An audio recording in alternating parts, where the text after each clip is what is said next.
আজ আমি এটা কি করে ফেললাম? আমি এত বড় অঘটন করে ফেললাম। আজকে আমি করতে চলেছি একটা উইয়ার্ড ফুড চ্যালেঞ্জ। তার জন্য ফার্স্ট এই পিজা আর দেন আমি একটা চা নিয়ে নিলাম। চা তোমাদের কার কার পছন্দ আমায় কিন্তু অবশ্যই জানিও।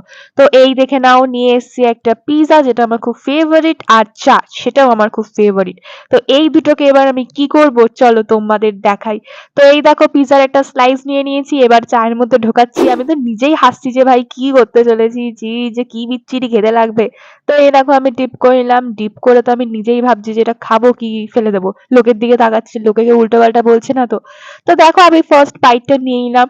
তো ফার্স্ট বাইটটা নেওয়ার পর আমি এটাই বুঝলাম যে অতটাও খারাপ লাগছে না, ভালোও লাগছে না বাইরে সত্যি বললে, অতটাও খারাপ লাগছে না, পুরো মিষ্টি লাগছে। আর সত্যি বললে চায়ের অবস্থা খুব খারাপ হয়ে গেছিল, চায়ের মধ্যে দেখো চিলি ফ্লেক্স ফ্লেক্স, আর এই চাটা খেতেই পারিনি আমি।